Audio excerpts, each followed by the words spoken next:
The empty interrogation room waited in silence, as if already prepared to hear a confession that had not yet been spoken. Night after night, he stood alone on the factory floor, an invisible man surrounded by machines that never asked questions. When his shift ended, he walked home through deserted streets, unaware that every step was bringing him closer to disaster. Inside his small apartment, silence wrapped around him like a familiar friend he had learned not to escape. Above the city, lights glowed peacefully, hiding the storm that was about to destroy one ordinary life. The crime scene told a violent story, one that demanded answers no matter who paid the price. Broken doors and blood-stained floors became symbols of fear that would soon spread across the city. By morning, the tragedy became breaking news, and panic entered living rooms across the nation. Doors were locked earlier than usual, and parents watched their children closely as fear settled into the neighborhood. Inside the police station, exhausted detectives worked through the night under growing pressure to deliver results. The evidence board offered more questions than answers, and frustration began to cloud judgment. Newspapers demanded accountability, reminding investigators that failure was no longer an option. City officials faced the cameras, promising justice while privately demanding speed over certainty. Somewhere in the darkness, a hidden figure watched events unfold with careful intention.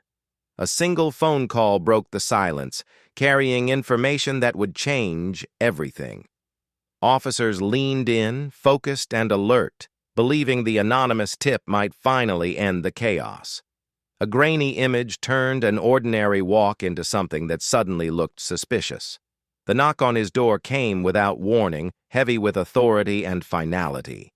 Calm and cooperative, he answered every question, trusting that innocence would protect him. Detectives began fitting the evidence to the suspect instead of the suspect to the evidence. What supported the theory was highlighted, while anything that contradicted it quietly disappeared. In the courtroom, the quiet factory worker sat small beneath a system already convinced of his guilt. The prosecutor spoke with confidence, painting certainty where doubt still lived. He listened in confusion, struggling to recognize the man being described. The defense argued fiercely, but the courtroom had already chosen which voice to believe. From the witness stand, he spoke calmly, unaware that calm sounded too much like indifference.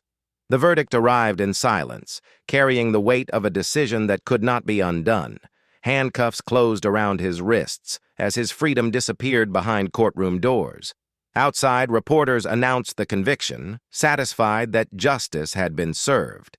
Behind bars, time slowed, and loneliness became his new sentence.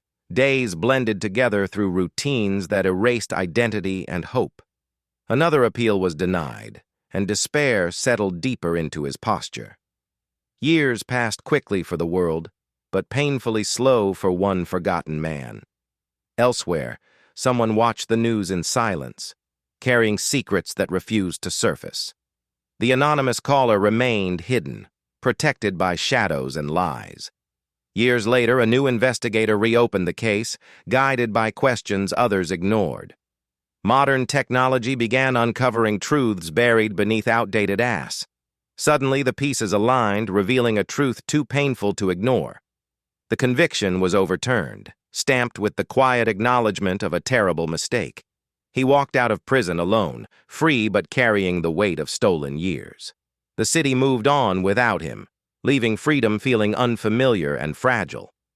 At last, the real killer was arrested, proving that justice delayed is still injustice. The courtroom stood empty, unable to undo the damage already done.